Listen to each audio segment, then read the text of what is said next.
E se eu te dissesse que Luffy do Chapéu de Palha pode acabar enfrentando os seus companheiros no próximo arco de One Piece? Uma grande loucura isso seria, porém existe um motivo pelo qual isso pode acontecer. E como sempre é baseado nos paralelos do Oda. Então venha comigo nesse vídeo que eu vou te explicar como isso pode acontecer no novo arco e como seria essa luta. E principalmente isso poderia nos dar respostas sobre quem é o verdadeiro Joy Boy, sobre Nika, sobre a possível raça dele e principalmente sobre o grande cientista Vegapunk. Como é um tópico que eu tenho seguido muito nos últimos vídeos, para não perder tudo sobre essas mirabolantes teorias, não se esqueça de se inscrever aqui no canal, é de graça e você me ajuda muito, além de ficar ligado em tudo que acontece no mundo de One Piece. Falando exatamente sobre o tópico, a gente tem que lembrar que todos os arcos possuem grandes paralelos entre eles, podendo nos revelar pequenas coisas que às vezes acabam passando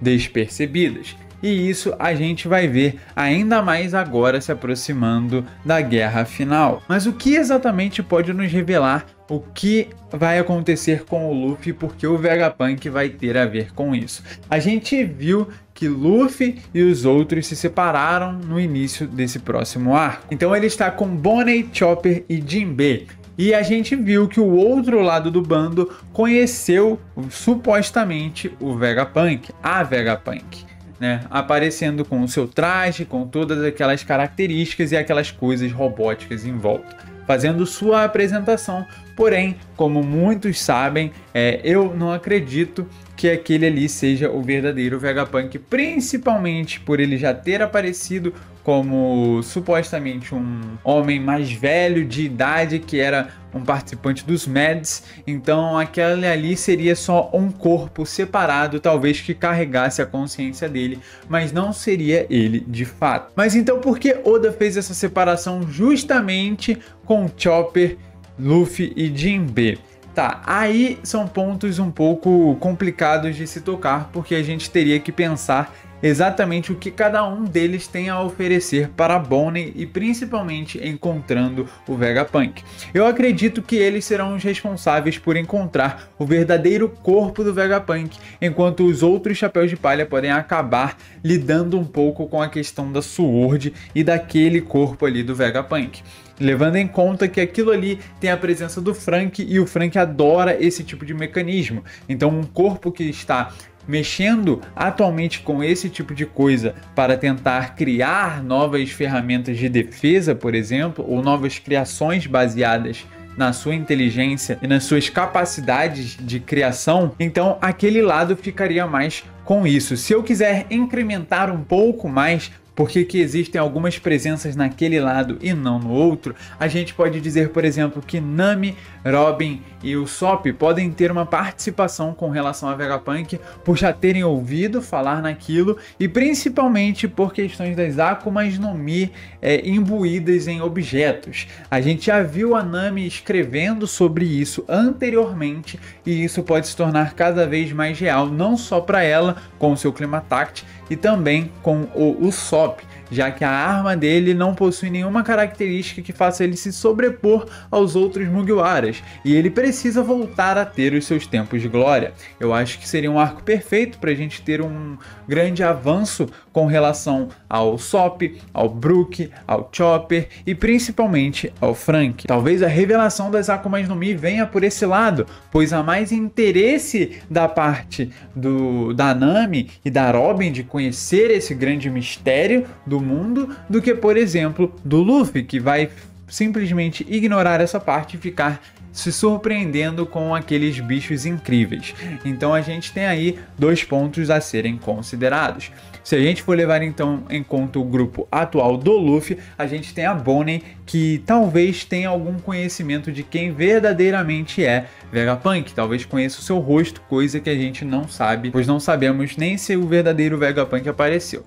Se existe algo para reforçar que aquele Vegapunk 02 não é o verdadeiro, é porque a gente não teve a caixinha de apresentação que normalmente a gente tem quando um personagem é apresentado. Então, supostamente, Bonnie levaria eles ao verdadeiro Vegapunk, ao verdadeiramente de todas as criações da Marinha e muitas ilhas que estão avançadas no futuro. Todas as explicações estão ali com aquele homem. Por que a gente tem um grupo voltado um pouco diferente com Jinbe e Chopper? Talvez o Jinbe seja para dar um pouco mais de importância para ele estar aparecendo ali. E normalmente a gente sabe que o grupo do Luffy sempre acaba se envolvendo nas maiores enrascadas, principalmente por culpa dele. Então o Jinbe é alguém forte que está ali e que tem capacidades ainda maiores do que, por exemplo, o Sanji e o Zoro teriam na água, o que pode ser algo que acaba acontecendo como a gente viu na entrada do arco. Não só isso, mas a gente pode ter exatamente uma explicação sobre algumas coisas dos Tritões, e isso nos ligaria à explicação de uma outra raça, que é a raça dos Lunaren, que são muito ligados aos Serafins. Talvez isso seja uma conexão e talvez a gente possa ver algum dos Tritões sendo clonados, assim como os Serafins pode acabar acontecendo. Então é uma possibilidade que, se a gente pensar no passado dos personagens e como eles foram clonados, a gente vê que eram quando crianças. Então a gente lembra do passado de cada um daqueles personagens com os Tenryubito. Talvez isso tenha a ver. E aí a gente poderia ter a participação do Jinbe como um Serafim. Mas por que isso tudo e aonde o Chopper entraria nisso? Talvez um entendimento melhor das drogas, das crianças, como salvar elas e até das próprias que ele usa para ativar as suas habilidades. E principalmente, o Chopper tem um potencial muito grande que é desperdiçado muito na medicina. Sua fruta possui capacidades diferentes do que qualquer outra, atingir várias transformações e conseguir manipular o corpo para fazer cada uma ser específica em um ponto. Então eu acho que ele merece um pouco mais de destaque. E esse é o momento perfeito, principalmente com um grande cientista aparecendo. Talvez a gente veja o Chopper tentando criar a cura das Smiles. Mas voltando ao ponto principal, como que o Luffy entra nessa história? A gente sabe que o Luffy é um ser um pouco diferente, ele acaba se envolvendo nas maiores enrascadas. E a gente teve lá em Thriller Bark um momento onde a sua sombra foi tomada e então foi criado o Ors do Luffy, com a sombra dele, com a alma dele, e aí a gente entra num ponto muito interessante.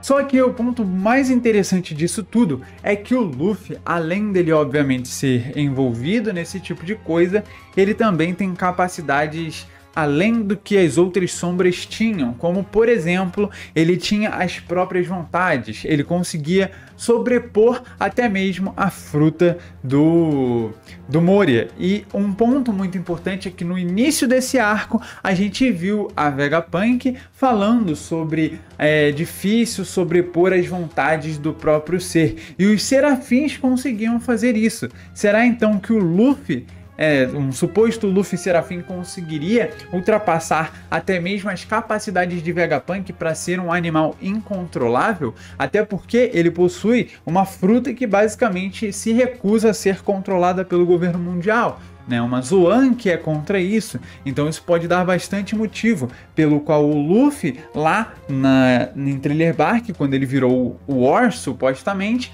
ele não foi controlado, e principalmente agora ele não seria controlado sendo um Serafim, também por conta do seu DNA alterado. E como um contraponto a isso, a gente teria ele sendo alguém, né, levado um pouco mais à escuridão, porque os Serafins são uma arma que, querendo ou não, são controladas por alguém muito maior, né, porque são as ordens do governo mundial. Então seria a escuridão e novamente algo trazendo o amanhecer para isso tudo, que no caso seria o Nika, o guerreiro do sol, diferentemente do que aconteceu em Thriller Bark, que foi o próprio amanhecer. Essa cena do amanhecer tão esperada será aguardada apenas para o momento principal, quando Insama irá cair. Claro, são diferentes hipóteses. Eu no vídeo passado falei sobre a possibilidade de Kizaru aparecer nesse arco, e eu ainda realmente acho isso muito mais forte. Porém, eu sempre estou aqui para levantar essas possibilidades, por mais mirabolantes que elas sejam. Então diz aí, você acha que há alguma possibilidade do Luffy se transformar,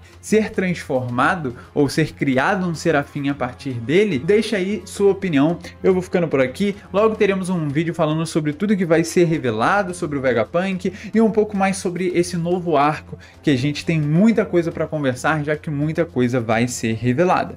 Eu vou ficando por aqui, se você gostar, não se esqueça de deixar o seu like e novamente se inscrever no canal, que você me apoia muito e essa moral é muito importante para eu continuar fazendo os vídeos. Valeu, falou, fui!